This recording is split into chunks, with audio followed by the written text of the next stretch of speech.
Hello and welcome to the Torrens Dilemma. What is the current state of the River Torrens? Is it as good as we like to think? Should we be prioritising urbanisation over the environment? And how do we stack up against our competitors overseas and nationally? Today we find out. Follow me. Studies made by the EPA, the Environmental Protection Authority, show that oxygen levels and nutrients have decreased significantly in the Torrens because of algae blooms. These algae blooms happen because of the slow flow of the river in summer allows oxygen and nutrients to build up, which allow algae to grow exponentially without stopping. As well as blue algae being toxic to humans and fish alike, the lack of nutrients and oxygen in the river stop plants from growing at a natural rate, which damages the entire ecosystem. Grant, what aspect of the Torrens did you do testing on? I was involved in the summer monitoring that happens across the lake, particularly as regards to water quality issues. So the Adelaide City Council, I think in conjunction with the AMLR, the Adelaide Mountain Lottery Natural Resources Management Board, undertake monitoring within the lake. There's several sampling points that they actually use. I was engaged as a contractor, essentially to drive the lake in many ways and help assist in that monitoring process.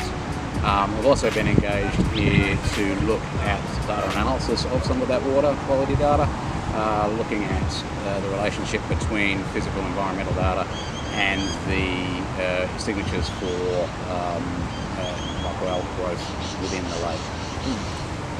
What do you think is the most problematic part of the Torrens? Like, what's its biggest problem it's facing? The catchments that feed into it.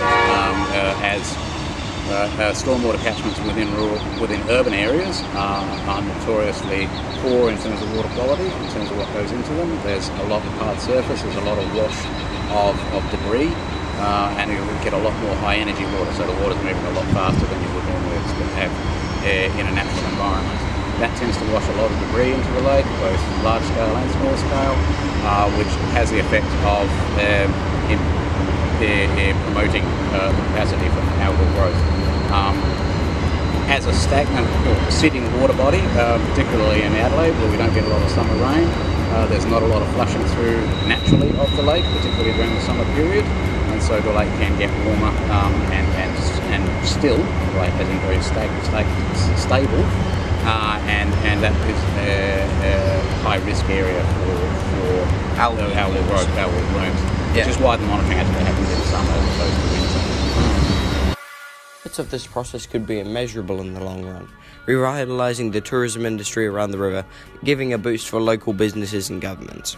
On the other hand, as well as possibilities for future projects and buildings that use the river in a more critical way instead of constructing around it, this could give a large economic boost to the city in the long run. Also, having a clean river flowing through Adelaide would revitalise not only public morale in the city, but as a state as a whole. So this could be a critical benefit for government officials and people in power. The major risk of this project that is dissuading many local governments from helping is the monetary commitment needed to filter and clean a river of this size and pollution concentration.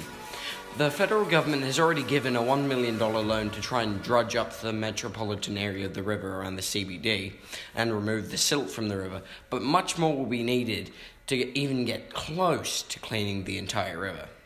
Do you believe the urbanisation around the Torrens has directly impacted the environment in a negative or positive connotation?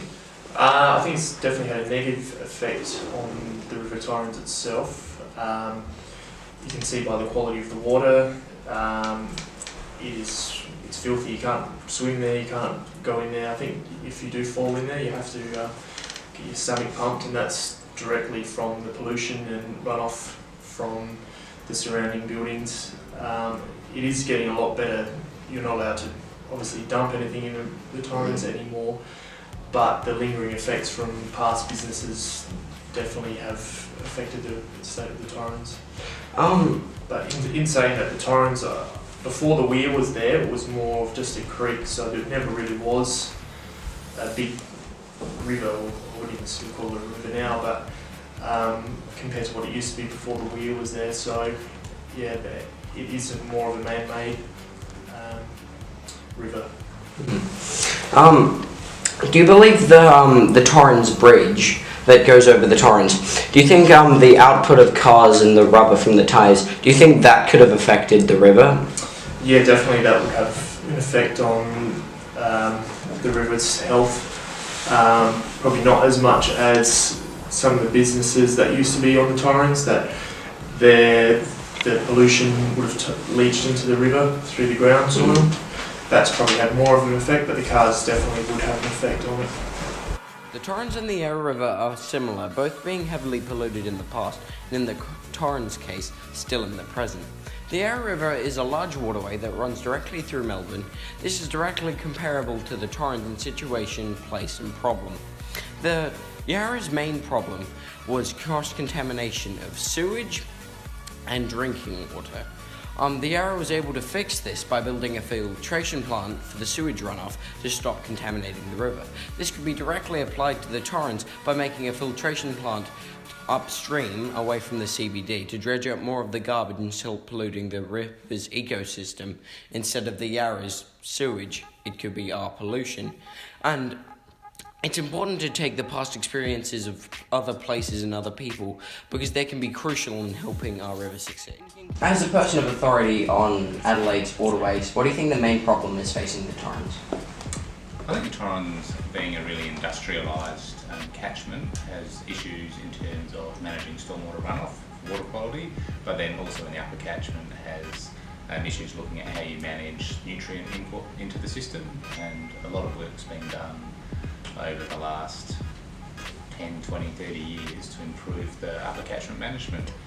Lots of riparian restoration, fencing off creeks, keeping stock out of those areas, planting along, improving riparian vegetation, all those habitat restoration things, which improves water coming into the river.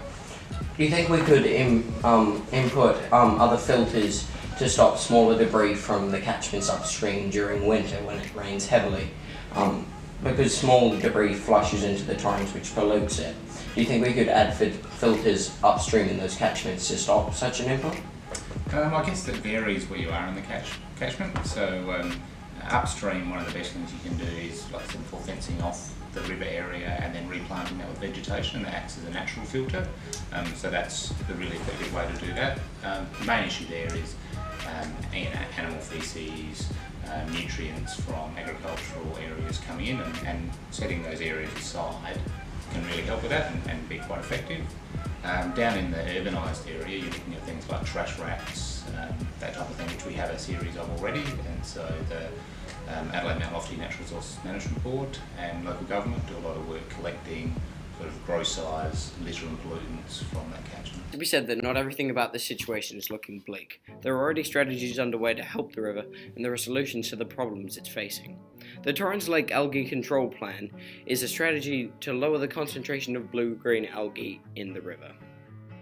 And this plan has been in effect ever since December of 2017.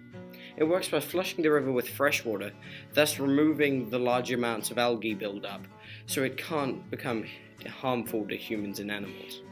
Another solution that has been in the process for a while that is used to fix the flow of debris from catchments into the Torrens is by planting trees that organically filter the river with their root systems, as well as man-made trash racks that filter out larger rubbish from the river by being large metal nets that are finely intertwined that are placed under the water that get cleaned out every 2 weeks. The federal government has also invested $1 million into cleaning up the Torrens by drudging up the garbage and silt at the bottom of the river and filtering it out. But this ended last year and hasn't continued since. But this would be a really effective way of removing the silt and the sediment from the bottom. In conclusion, the Torrens needs our help, but the people that are trying to fix it need your support. I know our river can flow like the best waterways around the world, but we need your help, and only you can.